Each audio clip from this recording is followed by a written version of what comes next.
Hello everyone, welcome back. The last episode of the 2.2 GD editor guide series, we set the foundation for everything in the editor. We learned how to create a new level, how to place objects, and how to move them around. And today we're going a bit more in depth. We're gonna explore all of these buttons in here, all the way from the undo and redo, all the way to the go to layer, deselect, edit group, edit object, all of these. Especially these middle ones here, they are very important. So we're gonna explore all of these buttons, which is the GD editor interface, and as always there will be chapters listed in the description and in the video, so you can check those out to navigate through and find exactly what you want. So without further ado, welcome back to the Jump Dash 2.2 full editor guide series. Let's go! First of all, if you want to have your editor looking exactly like mine, and I prefer this way because then I can see much more per page, just go into the editor settings and you have to differentiate. If you click the gear, you have the level settings for this specific level, but if you click the pause button and then the gear, here you have your general editor settings, which is independent from the level that you're working on right now. So yeah, personally I just increase these to the maximum I can, which is 12 buttons per row and 3 button rows. But we're gonna get into all of these settings here and into all of these buttons here in the future as well. So right off the bat, we have on the top left the undo and redo button. Very self-explanatory. You did something and now you can undo it or redo it. You can do Ctrl-Z to undo and Ctrl-Shift-Z to redo. You also have the delete button, which you can click to delete the objects you selected. You can also use the delete key on your keyboard as well. Below that, you have the playtest song button. If you click this button, you're going to be able to listen to the song you're using for your level, as well as playtest the pulses or anything related to that. This line moving is kind of the timeline of your level. So once you're playtesting the song, you're also kind of playtesting the pulses and that kind of stuff. But to see your movements or other trigger action, you have to actually playtest your level, not the song. And to playtest the level, you have to click the playtest button right here. And then you can actually play your level and see how everything works, including all of the triggers. You can press enter to playtest your level as well. Here we have the zoom keys. You can zoom in, zoom out, very self-explanatory. You can also hold the control key and scroll your mouse button, and that allows you to zoom in and out. So left side is entirely done, and then we have the top button. This button is simply the slider. You can move it around to navigate through your level. Now onto the right side, which is a bit more complex, and we're gonna get into that. We have the level settings button, which we talked about in the last video because that's kind of how you start setting up your level. And then you have the pause menu. Here in the pause menu, you have many options, which I will explain eventually into another video. But for now, you're not gonna really need that stuff. And there's also a bunch of buttons here, which I'm gonna go through as well. But at the top right, we have a very important button right here. It's the button that allows you to actually customize your editor. If you're unsure what they do, just click the info button and they show exactly what they're going to do in the editor. These changes are global and they're going to be applied to any level that you decide to edit or create. These are my options in case you're curious. Now onto this category. We have the copy and paste buttons, which are pretty self-explanatory as well. You can select an object or more than one object, click on copy, and then you can go to another place and then simply click the paste button and it's going to be right there. And now in 2.2, the copy and paste works globally. So if you create a new level and you go into the editor, you can just paste the object that you copied in that other level in this one, which is very useful. And it's honestly an awesome addition that RobTop did. You also have the copy plus paste button, which allows you to duplicate that object within the same grid space. It's just going to duplicate in the same position. But now we go into the second row of buttons. These are the most complex buttons in this area, and they are extremely useful and very important for your level. You basically can't really do anything unless you use those three. Edit special and edit group are a bit more complex, so we're gonna leave them for later in the video. But for now, the edit object is the most important one. All of these three edit the object properties. So the color, if it blends, if it has glow around it, if it's gonna be passable, if it's gonna fade away from the screen once you pass it, how fast it's gonna rotate. Everything is gonna be within these three buttons: the edit special, edit group, and edit object. To make things easier, the edit object is usually very general. It's a button more so to edit the color of that object, and for triggers, it allows you to edit that trigger, the values that it's gonna have, and we're gonna get more into that later on. So you have edit object, which is a bit more general. The edit group button is also more general, and it's around the same for pretty much every object, but it's also very important because it basically dictates how your object is going to interact with other objects. So edit object is for that object itself, except for triggers. And edit group is for how that object is going to interact with other objects. And then edit special is a bit more specific for the type of object you're using. For instance, if you have an orb and you click edit special, you can allow it to be activated multiple times or not, because usually once you click an orb, it only activates once. And keep in mind, we're talking about classic mode here, not platformer, because in platformer by default, you can click orbs multiple times, but we're talking about classic mode here. So edit special is a lot more specific. For instance, if you click edit special in a collectible, you can edit the pickup of that item. And also on saw blades, you can click edit special to edit the rotation of that object. You can entirely disable it. You can have a custom one, or you can just leave it at default. All right, so now we have kind of a general idea of what edit special, edit group, and edit object are, but now we're gonna get specifically into them and what exactly they do with the objects. Right off the bat, we're going to use the edit object first. So let me replace these blocks for some colored ones because these are a bit ugly. And I want to give this block a color. So I have to select it, and then I want to edit the properties of that block. One of the properties being the color. So I'm going to click on edit object, and I have the base and the detail color. For most of the pre 2.2 objects, so the objects that were in 2.1 and prior, the base color is usually the outline and the detail is actually the center. But for 2.2, it's usually the opposite. I'll show an example here. So I want to change the color of the outline. So I'll change the base color. I'll create a color channel 2 and I'll make it black. So now you can see our outlines are black. And I want to make the center of it the same color as the background, but with a blending effect. So I'm going to click on color 5, which I already set up in the previous video, which you can watch if you didn't catch that. I'll also explain what blending means and how to properly choose your colors in a future video. But to set this up, it's very easy. I want to have a color that is the same as the background, so I'm going to activate copy color. So I'm copying the color of a channel, and the channel ID that I want to copy is the background. So I'll click the plus button and then the background, and then I want to activate blending, which makes it transparent and kind of shiny, just like how the glow or light would look. And then we have the outline, which is black, and then the inside, which is that variation of the background color. I actually want to change my outline to white. I think it's going to look a lot better. There we go, we have that. So edit object is very simple. You use it to edit your color. You have some extra options here and there, but these are not very important for now. Keep note that some objects like this one have base and detail colors, but some other objects like maybe this one only have one. Let's say I want to make this also color 5, and then we have that same color in that block. So now that we learned edit object, let's say I want to use these same blocks to replace all of these other ones. I'm going to go into the delete tab. I'm going to delete those. I'm going to then add the ones that I want, but there is a problem. They don't have the color that I wanted, and doing this all manually, selecting, doing color 1 and color 5 would take a lot longer. So instead, you can use the copy values button. Once you click this button, all of the data of that object is now stored, and it can be pasted onto any other object of the same kind. When you do copy values, it's going to copy the group and also the object settings, but we're not going to worry about group for now. We're only choosing the color. So we copy the values, and then we go onto that other object, and then we click paste color, and it's now perfectly as we want it. I'm even going to extend this little pillar here to make a little structure right there. And now we have a little structure. All right, so great. In just the first few minutes, we already learned how to use all of these except for edit group and edit special. So edit special isn't a really general button. It's used for very specific things. So once we get into the more specific videos, let's say into the triggers, we're actually going to use the button. For now, we don't need to use it. It doesn't really do anything for now. Now we're going to get into the edit group tab, which is pretty complex.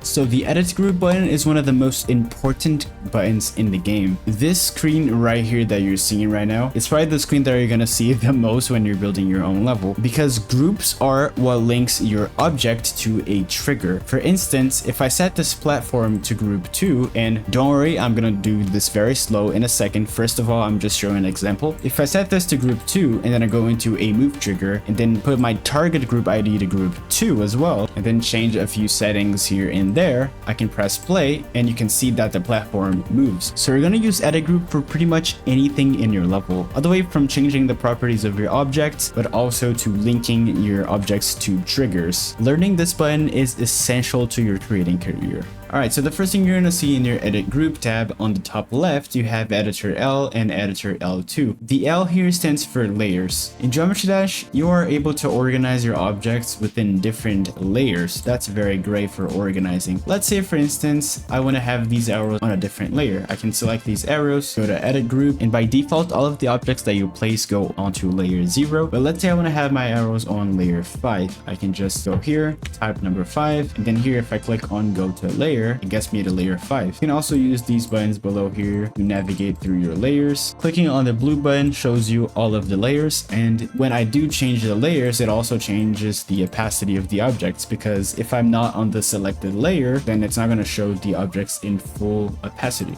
You can also navigate through layers using your right and left arrows in your keyboard, and if you click and hold, you can navigate through them very fast. That's not even sped up. If you move to the left, it's the same speed as well, same thing as well. So very easy. You have editor layer and layer 2. Layer 2 is basically a secondary layer. It's also for organization. Let's say I want to have my solid blocks on layer 1, and then I want to have my decoration block on layer 2. But then that kind of makes it annoying for me to select all of the blocks, right? I would have to show all of the layers and then select them like this. But this can be very hard if you have objects behind your block. So to make things easier, you can select your objects in their different layers, go to edit group, and then use editor layer 2 to add a secondary layer to all of these objects. So once you do that, you can go back to the main layer, then click any of these, click go to layer, and it's going to go to layer 3, which has both of them. But if you go to layer 2 and layer 1, you're going to see that they're still separated. They just also show in layer 3, and you can even switch between them. Right now I'm in layer 3, but if I click go to layer again, I'm going to be directed to layer 2. And then you can keep switching. Let's say I want to select the blocks now. I can also click go to layer, and it's going to bring me to that specific layer. Very, very useful, and most creators use layering. It's very important. Otherwise, it can be pretty hard to select what you want once you have many objects. In the edit group tab, you also have the Z layers. We're gonna skip Z order for now, and we're gonna go straight to the bottom here and talk about the Z layers. Z layers are exactly what they say. They are simply layers. So to differentiate things here, the editor layers are layers only for organization in your editor. It's something that is locally done, and it doesn't affect how your level is gonna look for other people. But the Z layer and Z order do affect the placement of your object. So editor is related to the editor, and Z is related to how the other player is going to see your level. So each one of these is a different layer. You have all the way from B5, B stands for bottom, so you have bottom 5, and you have all the way to top 4. You can also click on default, and all of these selected objects will be set to their default layer. For instance, that decoration object by default is set to B1. It's worth mentioning that there's kind of a line in between the B and the T, because B is behind the player and T is on top of the player. So for instance, let's say I had a very big pulsing square. If I put it on T1, you'll see it's on top of my player. But if I click it and then change it to B1, you're gonna see that it's below my player this time. So remember, B stands for bottom and T stands for top. This helps immensely with organizing, but also avoid visual layering problems. Let's say I want to add a detail on top of these blocks. They are set to T1, so if I'm going to place some sort of decoration, it has to be on top of that layer. But the thing is, sometimes you have very complex designs, and you're going to use way more than just these layers. And RupTop is very smart, so he gives us the option to change the Z order. Think of these as very big boxes. You have the Z layer, which are very big different boxes that are in a certain order, but you also have the Z order, which are smaller boxes inside those boxes that you can reorder independently from these other ones. So for instance, I'm gonna do this one on T1, and then you can see the Z order is set to number 2. I'm gonna do number 1 to make things easier. So if I get to this object and also set it to T1, they are now into the same Z layer, but I want to have this one on top of that one. So in order to do that, I just have to go to the Z order and make this number higher than the number on the other object. If you go to the pause menu on your editor and click on show object info, you're gonna have this little text here on the corner. You have the color channel, which is color 1. You can see that that is color 1. Then you have the layer that it sets to, which is the Z layer T1. If I change, it also changes in there. But then you also have the Z order, which here is 10, and then for this block the Z order is 1. So this one is higher even though it's in the same T1 layer, and that's how it works until 2.1. But now you gotta watch out because there is a different number here. This number stands for the order. of the object. And the higher the number is, the lower it's going to be. So in this case, the order is 8, and on this one, it's 0. So this object is always going to be behind, even if it has a higher Z order. So you have to place it a whole other Z layer above. So quick correction, the name of this little number is not order, it is Tileset. It's usually the same number for similar kinds of objects. So for solid objects, usually it has a specific number, and for decoration, it has a different number, that kind of stuff. And the higher it is, the lower it'll show in the layers. So as I showed here, if you have this on T1 and you also have this one on T1, even if it's a higher Z order, it's still going to be below because of the Tileset number being higher. So you got to place it a whole other layer on top. This is a 2.2 thing, and it may be a bit hard to get used to, but if you're in doubt and you're not entirely sure, just move it a layer to the right and you're gonna have it on top of the object that is on the other Z layer. So now it's time to look onto groups and also onto the extra stuff here. So I'm gonna select my structure and click edit group. In the middle here, you have the next free button, the add group ID, and the add. Here you can select what group ID you want to give to that object. Think of it as kind of a tag. You have a certain object and you want to tag that to be able to identify it later on. It's basically the name of your structure. You're naming it so that you can identify it later. So let's say I want to name this structure number 100. You can do that. And now anything you do related to group 100 is going to affect this. I'll set up a few triggers here just to make an example. So I set up a few pulse triggers and you can see that they are set to pulse the group 100. It's basically telling the pulse trigger, hey, I want to pulse the structure with the name 100. And the structure with the name 100 is exactly this one. So this is why it's very important. Any interaction you're going to do in the GD editor with triggers or anything else, you're going to have group IDs given to your objects. And again, to make things easier, think of group IDs as basically your object name. It's basically your way to identify the objects. So of course, it's hard to memorize which groups or names you already used. So you can always use the next free button. The next free button is going to always look for the lowest value that is free, and it's going to be considered free if there's no objects assigned to it, but also if there's no triggers assigned to it. In this level, I already did some stuff up here, so I used group 1 and 2 already. So if I click next free, it shows me group 3, and then I can click add and it adds it to my group. Now we're going to look onto the extra stuff, which is exclusively new to 2.2. So right off the bat, we have many options here. Click extra, which is usually the main button you're going to go to because extra 2 is used for triggers, and we're not going to get onto that for now. You're not going to need it right now. That's more advanced stuff. Here we have don't fade and don't enter. If you play a level, you're going to see that by default, the blocks fade away on the screen like that. You can see on the side that they are fading. And same on the other side too. You can see that they are fading away. That's the default behavior, but if you want to change that, it's very easy. You can use don't fade. Select your object, edit group, extra, and then click don't fade. Once you save and play, you'll see that it doesn't fade anymore. It just goes away from the screen without having to fade by default. But that only removes the fading. If you have an enter trigger like this one, these are all the enter triggers and also these ones, but we're gonna get into that later on. For now, let's just put a default one. You can see that the objects have a specific enter effect. And sometimes you wanna have that for some objects in the part, but sometimes you wanna have some of them to not have that effect. So for instance, let's say I want this middle part here to not have the enter effect. So I go to edit group,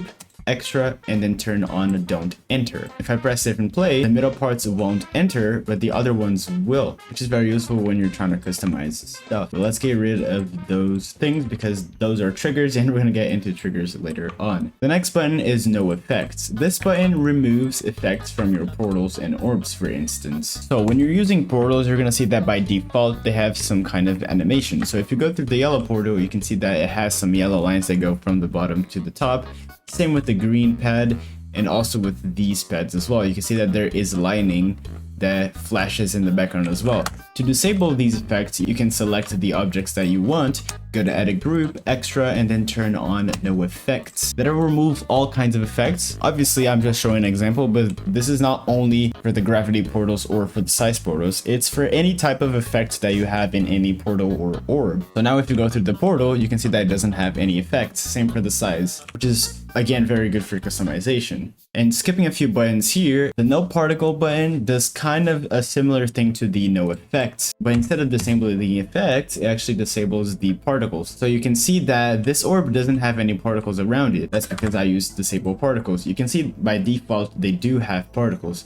If I select all of these, go to extra and then disable the particles, when I save and play, it's not gonna have any kind of particles, which can be again very useful. First column, below no effects we have group parent. It's a pretty easy one. When you select some objects and you want to rotate them, it's gonna automatically rotate around the center. But sometimes you don't want to do that. Sometimes you want to move with a different center. So when you make an object group parent, you kind of give the priority of the center to that one. So if I select the first orb, go to add a group, extra, and then group parent, once I select these 3 orbs, you'll see that the center is now the first orb, which can make it a lot easier to rotate things, create designs that are based on circles, and all of that stuff. Oh, and of course it also works for scaling. If you scale with group parent, it's gonna use your group parent as the center. Area parent marks an object as the area parent, which can be used for area triggers, and we'll get into that in the triggers video. Don't boost Y and X disables the player being boosted by moving objects. Now, if you select a set of objects and go to edit group and then enable hide detail, what will happen is once you save and exit, you will see that this button is going to show up here at the bottom left. It's the LDM button, low detail mode. If you toggle on low detail mode, it's going to remove all of the objects that you include in the high detail setting. So if I press play, it's gonna be normal now because I have low detail mode disabled. But now if I go back, enable low detail mode and re-enter the level, you're gonna see that the portals are now deactivated because they were set to high detail. Now selecting them again, I can remove that option and now they will be shown normally. Now if you select your objects and do no touch entirely disables the interactions with that object. So I can enter these portals and go through the orb and the jump pad and nothing is gonna happen because the interactions are disabled. Same thing with the blocks. I can just go through the blocks. You can go through anything. And of course, that doesn't make the block solid because you disable all of the interactions. But if you want to go through the block and land on top of it, you can go to edit group, extra, and then activate passable. That means the block is still solid, but you can pass through it from below. So if I press save and play, you can see that once I go below that block and I jump onto the orb, you can see that I can go through the block, but it's still solid. And this is very useful and fun for a platformer because you can just go below a platform and then jump on top of it. And it's crazy to think that you can do that with just one button. This next one is pretty easy. If you go to add a group and then go to extra and click hide, it's gonna hide the objects. They will not be visible. You can still interact with them, but they're not gonna be visible anymore. And if you still wanna see the invisible objects, you can go to pause and then click this button to hide invisible. If you disable that, you can still see them in the editor, but if you go into save and play, you can see them in normal mode. This is good for playtesting the stuff you're gonna do without having to disable and enable all the time. Alright, so by default, if you are on top of a block and it gets moved down too fast, you will be left behind a little bit. But if you select your blocks and then go to edit group, extra, and ExtraSticky, that will do exactly what the name says, and the object that you're standing on top of will be more sticky.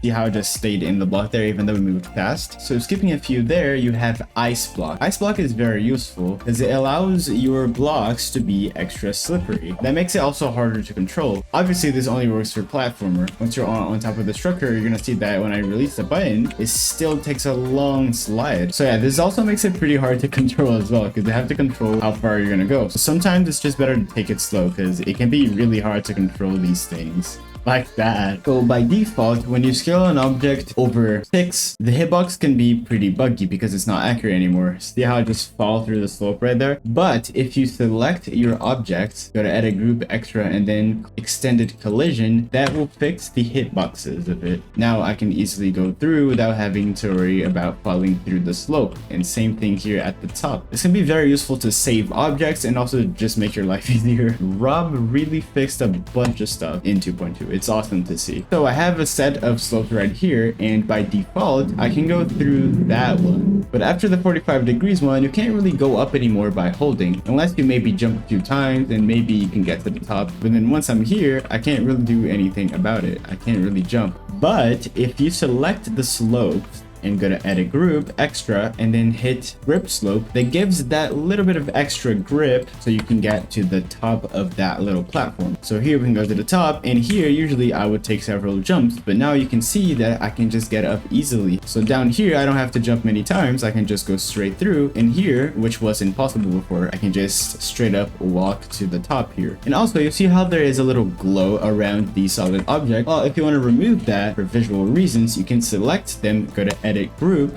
extra, and then click no glow. I'm gonna leave these two with glow on so you guys can see the difference. Save and play. We're gonna go back to the top, and you can see here that at the top only these two corner blocks have glow while the other ones don't. This can be very useful when you're designing your level, right? So by default, if you get on top of a scaling structure, you don't really follow the scaling. If I stay at the corner there, you can see that I'm not going to be really at the corner when it gets scaled up. So if you want the player's position to move to the corresponding distance from the scale center, you can go to extra, click ScaleStick. And now if you save and play, we're gonna go back to the top of that structure. See how I am always in the corner now? If I stay in the corner there, I also stay in the corner once it's scaled up. Now, lastly, we have pulsing objects like orbs or even these decorations right here. By default, if you play, you're gonna see that they pulse to the song right there. But sometimes you don't want it to be pulsing. Let's say I wanna use this heart as a decoration. You select your objects, go to edit group, extra, and then click on no audio scale, and then save and play. You're gonna see that they don't scale up anymore regardless of the song. Also, this doesn't work for that one. And that is it for edit group. In this video, we covered all of the buttons in the interface, and especially the new ones inside the edit group tab. Since we have Christmas and a new year very soon, I don't think I'll be able to upload another guide video this month, but I will upload some shorter tutorials for very specific triggers that you guys want. Thank you very much for watching. I really hope this helped. Make sure to check the PDF for the editor guide in the description. Thank you very much for watching. If this helped, please consider subscribing. I'll see you guys in the next video. Bye bye.